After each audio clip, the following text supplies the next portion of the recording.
Before we dive in, a quick note. Today's episode is based on a harrowing true case that recently made headlines in China.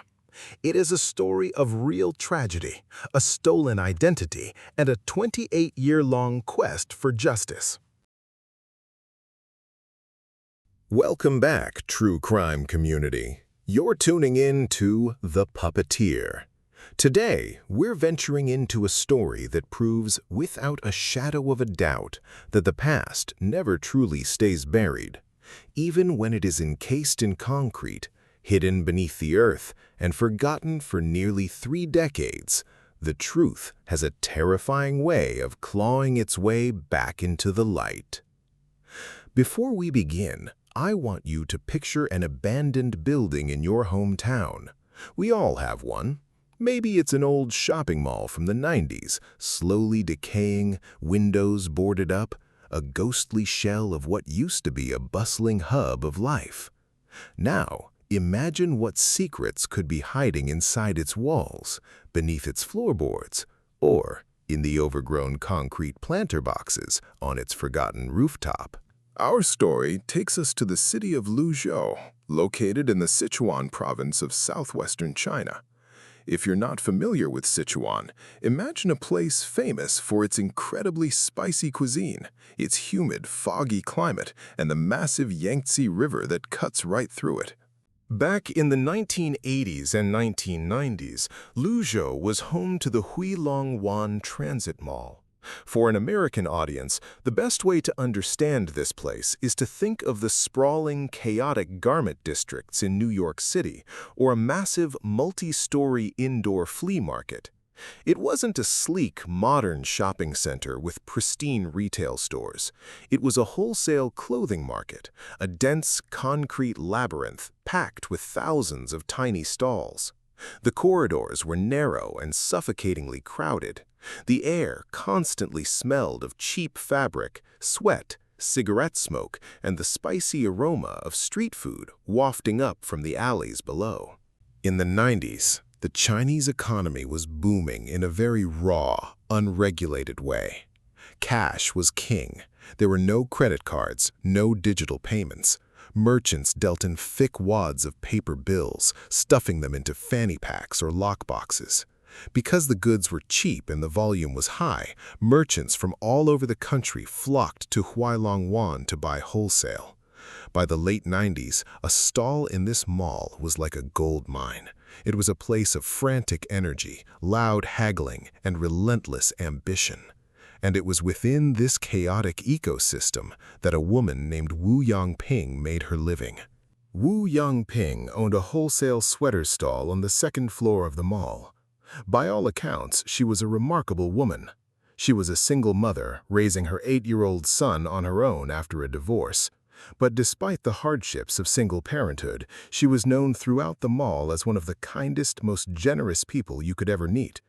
She ran her business with total integrity. Her customers trusted her, and because of that, her business was absolutely booming. During peak seasons, people would literally line up outside her little stall just to buy her inventory. She was moving massive amounts of product, pulling in revenues that exceeded 1 million RMB, a staggering amount of money for a small business owner in China at that time. But despite her wealth, she never flaunted it. She wore 2 simple rings on her left hand and a gold necklace, but her real trademark was her generosity. Whenever a neighboring merchant hit a rough patch or struggled to pay rent, Yanping was the first to offer a loan. She was a pillar of that micro-community. But as we know, in the world of true crime, success and kindness often breed a very dark, quiet envy in the hearts of others. Let's fast forward to February 1, 1997. To understand the weight of this date, you need to understand the cultural context. This was just 6 days before the Lunar New Year. In China, the Lunar New Year, or Spring Festival, is the absolute anchor of the culture. Imagine combining the massive family feasts of Thanksgiving with the gift-giving and magical atmosphere of Christmas, and then multiply that by 1 billion people traveling across the country to be with their families. It is a time when nobody wants to be alone. The streets are decorated in red, the air is cold but festive, and the distant pop of firecrackers echoes through the night. On this particular afternoon, the Huilongwan Mall was in a state of pure frenzy. Everyone was rushing to buy new clothes for the holidays. Wu Yanping was at her stall, busy as always. She had an assistant working with her, a young woman named Xiao Zhou. At some point during the chaotic afternoon, another merchant from the fourth floor came down to see Wu Yanping. After a brief conversation, Wu turned to her assistant and said, "I need to run upstairs to handle something. Watch the stall for me." She walked away, disappearing into the dense sea of shoppers. And that was it. She never came back. Hours passed. Customers who had pre-ordered goods arrived at her stall, waiting to pay her. But Wu was nowhere to be found. The assistant thought maybe she had gone to the restroom or was caught up in a long conversation with another vendor. But as the afternoon turned into evening, a deep sense of dread began to settle over the neighboring merchants. This wasn't like Wu. She was fiercely responsible. She wouldn't just abandon her stall, her cash, and her customers. They contacted her family. Her relatives rushed to the mall, frantically searching the corridors, asking everyone if they had seen her. The police were called. But in 1997, in a crowded wholesale market with no security cameras, trying to find a missing person was like trying to find a needle in a haystack. But the most heartbreaking part of this day wasn't the empty stall. It was her 8-year-old son. 6 days later, the Lunar New Year arrived. While every other family in the city sat around warm dinner tables, eating dumplings and watching the holiday broadcasts, this little boy was left entirely alone, weeping for his mother. For the next 2 years, he practically lived in that mall. He became a familiar, tragic sight. A young boy wandering the concrete corridors, asking strangers if they had seen his mom, hoping against hope that she would just walk around the corner and take him home. But she didn't. Wu Yanping had vanished off the face of the earth. 28 years pass. We are now in the year 2025. The world has changed entirely. E-commerce took over, and physical wholesale markets like Huilongwan became obsolete. The once bustling labyrinth was now a decaying, silent relic. In early 2025, the city finally decided to renovate and partially demolish the aging structure. On the morning of June 7, 2025, a demolition crew arrived at the mall. Their task for the day was to clear out the 9th floor. The 9th floor wasn't a shopping area. It was a massive open-air rooftop terrace that had been completely abandoned for decades. Back in the day, the mall management had built these large concrete planter boxes up there, trying to create a rooftop garden that never really took off. The workers needed to remove these massive planters. Because they were made of solid concrete and filled with densely packed earth, they couldn't just lift them. They had to take sledgehammers and violently crack them open, hauling the dirt away wheelbarrow by wheelbarrow. As 2 workers were swinging their hammers into the hardened soil of one of the planters, they suddenly stopped. A chunk of dirt fell away, revealing something white and porous. At first, they thought it was an animal bone. Maybe a stray dog had died up here years ago. But as they brushed away more of the dirt, the unmistakable curve of a human skull stared back at them. Panic set in. The workers dropped their tools and immediately called the police. When the forensic team arrived, they carefully excavated the entire planter. Buried deep within the soil was a complete human skeleton, curled into a fetal position. Shreds of deeply decayed fabric clung to the bones. The police knew immediately that this was a murder. You don't accidentally fall into a concrete planter and bury yourself under 3 feet of soil on an abandoned rooftop. But the condition of the bones and the absolute disintegration of the clothing told them this body had been here for a very, very long time. The medical examiner estimated the remains had been buried for at least 20 years. The victim was an adult female. But who was she? The investigators attempted to extract DNA from the bones to run through the National Missing Persons database. But time is the enemy of evidence. The DNA profiles from the 90s were often incomplete, and they got zero matches in the system. They had a Jane Doe, murdered and hidden in plain sight for decades. The local police escalated the case, forming an elite 15-person task force of seasoned detectives. They decided to start from scratch and build a psychological and geographical profile of the killer. Think about the location. The 9th-floor terrace was essentially a secret. Customers never went up there. Even most merchants didn't go up there. It was a forgotten space. Furthermore, the mall in the late 90s was incredibly crowded. It makes absolutely no sense for a killer to murder someone elsewhere in the city, load a dead body into a vehicle, drive to a crowded mall, drag the corpse up 9 flights of stairs, and bury it in a planter. It's too risky. Therefore, the detectives concluded 2 things. First, the murder had to have happened inside the mall itself. Second, the killer was an insider, someone who knew the building intimately, someone who knew the roof was abandoned. And if the murder happened in the mall, it was highly likely the victim was also an insider. The task force began the grueling work of tracking down the original merchants who'd rented stalls in the 90s. This is incredibly difficult. It's been 28 years. People have moved, retired, or passed away.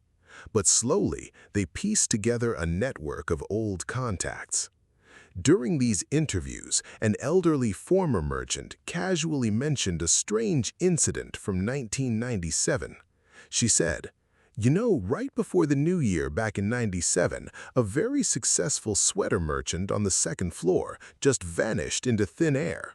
Her name was Yanping." The police pulled the old missing persons report. It was thin, practically a dead end, but they managed to track down Wu's surviving family members, including the little boy who had wandered the mall. He was now a grown man, living in a different province. The family provided the police with old photographs of Wu Yanping. In one of the pictures, she was holding her young son. The detectives zoomed in on the clothes she was wearing in that photo. It was a distinctive pattern. They compared the photo to the microscopic decayed fabric shreds peeled off the skeleton in the planter box. It was a perfect match. The police immediately flew the son out to Luzhou and took a fresh DNA swab. On June 11, 2025, the results came back. The skeleton in the planter box was his mother, Wu Yanping. After 28 years, she had finally been found. But finding her was only half the battle. Now, they had to catch a ghost. Who wanted Wu Yanping dead? The police immediately looked at her ex-husband. As any true crime fan knows, the spouse is always the prime suspect. But the detectives quickly cleared him. They had been divorced for years before her death. They lived separate lives, and there was absolutely no bad blood between them. They looked at her business rivals. She was successful. Maybe someone wanted to eliminate the competition. But Wu was universally loved. She was kind, generous, and completely non-confrontational. But then, an investigator noticed a crucial detail in the old photographs. In every picture, Wu Yanping wore 2 prominent rings on her left hand and a heavy gold necklace. But when they excavated her skeleton, there was absolutely no jewelry in the dirt. The motive wasn't revenge. It wasn't a crime of passion. It was greed. It was a cold, calculated robbery. The detectives went back to the old merchants and asked a very specific question. In early 1997, did Wu Yanping have any financial disputes with anyone? Was there anyone who was desperately in need of money? They gave the police a list of about 30 people. The detectives meticulously investigated each one, ruling them out one by one. They were hitting a brick wall. until they managed to track down Xiao Zhou, the young woman who had been Wu Yanping's assistant on the day she vanished. Even after 28 years, Xiao Zhou remembered that day vividly. She told the police, "I remember exactly who she went to see. A woman from the 4th floor came down to our stall. Her name was Chen Yafen. She asked my boss to come upstairs. My boss told me she'd be right back, and that was the last time I ever saw her." Why didn't anyone investigate Chen Yafen in 1997? Because back then, everyone assumed Wu had just run off. Merchants visiting each other's stalls was a daily occurrence, and crucially, Chen Yafen didn't flee the mall that day. She stayed, acting completely normal. She simply blended into the background. But in 2025, armed with a corpse, Chen Yafen became suspect number 1. The detectives pulled Chen Yafen's file, and what they found sent a chill down their spines. Chen Yafen was gone. According to the national database, Chen Yafen's household registration, her legal identity in China, had not been updated since 1997. She hadn't renewed her ID. She hadn't registered a death. She hadn't moved. Legally speaking, Chen Yafen had ceased to exist. She had fled. But how do you catch someone who doesn't exist? To understand how she pulled this off, you have to understand the Chinese hukou system in the 1990s. The hukou is a household registration document that dictates where you live and what social services you can access. Today, it's heavily digitized and tied to biometric data like facial recognition and fingerprints. But in the 90s, it was a deeply flawed, paper-based system. If you knew the right loopholes, or if you bribed the right local official in a rural village, you could alter your birth date, change your name, or create a completely new identity from scratch. The task force split into 2 teams. One team dove into mountains of dusty paper archives looking for any trace of an identity transfer. The other team went undercover to Chen Yafen's rural hometown, posing as public servants doing anti-fraud education. While in the village, the undercover cops casually struck up a conversation with an older man known as Old Chen. It turned out Old Chen was Chen Yafen's biological brother. The cops expertly steered the conversation toward his family. Old Chen sighed and said his sister had moved to Shanghai years ago and rarely visited. To prove they still kept in touch, he proudly pulled out his smartphone and opened his WeChat messaging app to show the officers their chat history. The detective's eyes locked onto the screen. The contact name for his sister wasn't Chen Yafen. It was Chen Xiaoyu. The police immediately ran the name Chen Xiaoyu through the Shanghai databases. They found a woman living under that name, but her ID number was a complete duplicate of another legitimate citizen in Shanghai. It was a fabricated identity. They printed a recent photo of this Chen Xiaoyu and showed it to the old merchants from the mall. But the merchants shook their heads. "No," they said, "that's not Chen Yafen. Doesn't look like her." The detectives were stunned. Had they tracked down the wrong woman? But a deep dive into Chen Xiaoyu's travel records revealed a dark, twisted truth. Over the past 2 decades, this woman had made numerous trips to South Korea. For those who might not know, South Korea is considered the global capital of advanced plastic surgery. People fly from all over the world to undergo radical facial reconstruction. Chen Yafen didn't just buy a new name, she bought a completely new face. She had literally surgically erased her past. The police knew they had to be absolutely certain before they moved in.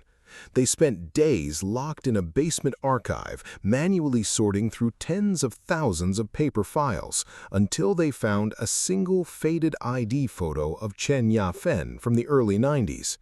They brought in facial recognition experts to compare the bone structure of the old photo with the surgically altered face of Chen Xiaoyu. It was a match. The ghost was real. The detectives immediately placed a silent travel ban on her passport It was a stroke of absolute luck, or perhaps a killer's intuition, because just days later, Chen Yafeng attempted to board an international flight to flee the country. When customs agents turned her away at the border, she knew the walls were closing in. She sent a message to the police, playing a psychological game. She claimed she would fly back to Sichuan in 6 days to clear up a misunderstanding. The police knew this was a stalling tactic. If they waited 6 days, she would find an illegal route out of the country and vanish forever. But if they arrested her right now without a solid confession, she could just keep her mouth shut. The 28-year-old evidence was circumstantial. They needed a smoking gun. They looked back at the profile. Dragging a dead weight up 5 flights of stairs and burying it in concrete requires serious physical strength. The detectives believed she didn't act alone. They investigated her life in 1997 and discovered that at the time of the murder, she was married to a man named Yang Baozhen. Yang was a violent ex-convict who had just been released from prison. Records showed that in the weeks leading up to Wu Yanping's disappearance, Yang had been hanging around his wife's stall in the mall constantly. But after the disappearance, he never set foot in the mall again. The police tracked Yang down to a different city and brought him into an interrogation room. Unlike his cold, calculating ex-wife, Yang was a coward. The moment the seasoned homicide detectives began laying out the timeline, applying relentless psychological pressure, Yang's mental defenses shattered. He broke down crying and confessed to everything. Armed with his confession, the police swooped into Shanghai the very next day and arrested Chen Yafeng. When they brought her into the interrogation room, she was defiant. She sneered at the detectives, pointing her finger and yelling, "I know what you're trying to do. You have nothing on me." She was utterly convinced that she had outsmarted the system, that her new face and new name made her untouchable. Then, the detectives played the audio of her ex-husband's confession. Her arrogant facade crumbled instantly. She realized it was over. Here is the dark, pathetic truth of why a beloved mother was murdered. In early 1997, Chen Yafeng's clothing business on the 4th floor was failing miserably. Desperate, she went to the kindest person in the mall, Wu Yanping, and begged to borrow 40,000 RMB to save her business. To put this in perspective, 40,000 RMB in 1997 China was an absolute fortune. It was enough to buy a nice apartment in cash. Because of her generous nature, Wu Yanping loaned her the money. But Chen Yafeng was a terrible businesswoman. She quickly lost every single penny of the loan. As the Lunar New Year approached, Wu Yanping politely asked for the money back. Chen Yafeng didn't have it. Instead of facing the consequences, she went to her ex-con husband, Yang. Together, they hatched a sickeningly greedy plan. If Wu Yanping was dead, the debt would be erased. On the afternoon of February 1st, 1997, Chen Yafeng walked down to the 2nd floor. She told Wu Yanping she had the money in cash, but it was in a private storage room on the 4th floor. She lured Wu into an empty, isolated room. The moment Wu stepped inside, Yang Baogan leapt from the shadows and strangled her to death. As Wu lay dead on the floor, Chen Yafeng bent over her body, stripped the gold necklace from her throat, and violently pried the 2 rings off her lifeless fingers. Under the cover of darkness, they dragged her body up the service stairs to the abandoned 9th floor terrace, cracked open a concrete planter, and buried her in the dirt.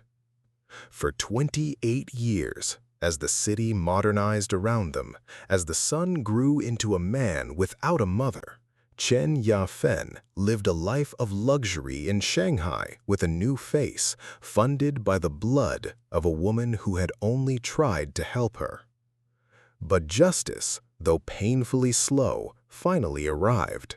In January of 2026, 28 years after she was brutally taken from him, Wu Yanping's son finally brought his mother's remains home to Zhejiang province for a proper burial.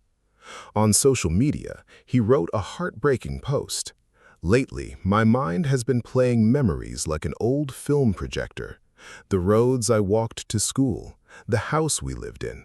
Back then, my mom was still here, holding my hand. Words cannot describe the sorrow, but my only comfort is that the truth was not buried forever, and justice has finally been served." The two killers are currently awaiting a trial that will undoubtedly lock them away for the rest of their natural lives. Thank you so much for spending your time with me today.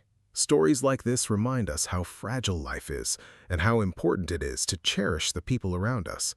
If this deep dive resonated with you, please do me a massive favor. Hit that like button, subscribe to the channel, and ring that notification bell so you never miss a case. We rely on your support to keep these hidden stories to light. This is the Puppeteer signing off. Stay safe out there, and I'll see you in the next one.